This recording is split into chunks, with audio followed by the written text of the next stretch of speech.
Wong sayane kudu siji. Apa? Ora gelem karo aku. Ya gak gelem aku. Sama ngedakane penting kaya ngono kaya Walid ngono. Ora ngerti kok yen tak ilang ledakanku masuk elek. Oh, wah, jadi sama lho. Nggih kula Bir Gita Ayu. Iya. Ora iki candi. Kula Kediri Jawa Timur, Pak De. Kita iki kok anake Paudo. Ora. Lah kok jenenge kita. Yo kaya Pakku mergo kemendemen makanya dadi aku, Pak De. Oh, jadi bapakmu beber temen-temen terus anak-anak kowe. Iya, ketane ya ngono, Pak De. Oh, iya pula. Kamu kan jadi Cong yang Ji. Apa kuwi? Bapaknya mungkin Cong yang ketua anak siji. Mulai ini lah pokok. Masih apa-apa ku jeneng iki wasiat saka wong tuwa. Lah Mbak Birgita iki cara buah apa Mas Gareng? Iki sing diarani buah anggur lho iki. Nah, iya. Urung dipangan disarap wis seger. Rasane wis seger. Lah Mbak Kinong iki cara buah apa? Iki Heeh. klekek. Ketoke lah, Bung. Ketoke kokoh, ini sejati manis, ini hati-hati. Kaya mangan klekek ora pas kadang meledak kentose iku bahaya. Lah keseleken. Loh, Keselek lengkeng. kok elek to iki? Klekek kok elek. Kelengkeng. Klekek yo ora mangane siji-siji. Nah, iki klengkeng. Lah Mbak Dian Menasira cara buah apa? Iki, Nggih. iki jeruk.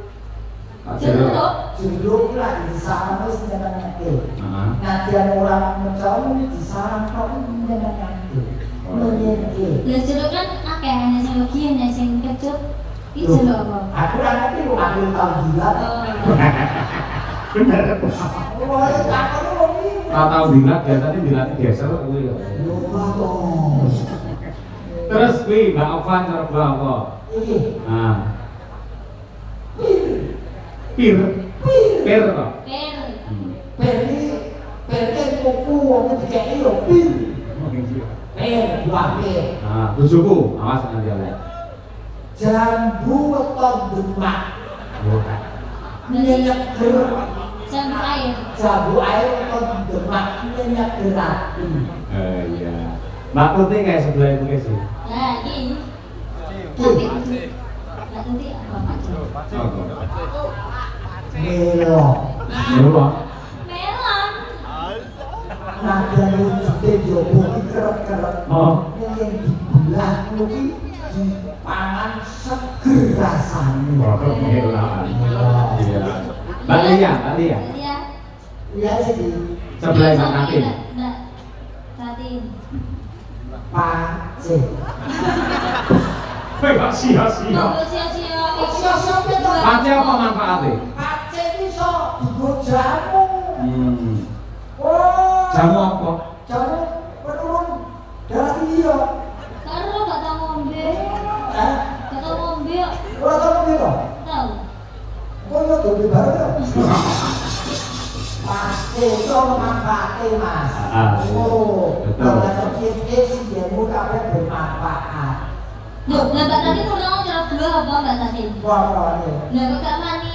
Gak adil kok. Kok tak ada buah kekrok. Mesti murah ya. Iya. Ini tenaga kita. Ini saya sekolah apa sekolah dulu saya. Sampun lulus Pak De. Sarjana seni nih Pak. Ini luar biasa. Presiden kamu Thomas.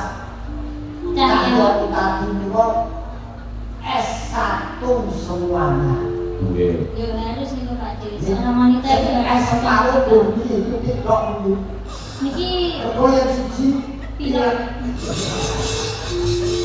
Lo pakai S1, pakai S1. Loh, ini ki Mbak Dian malah magister seni. Magister S2. Jadi ojo sok nyepelek itu dan jangan memandang-mandang seni waktu karena sekarang sudah sarjana saja. Nggih. Nah, nggih.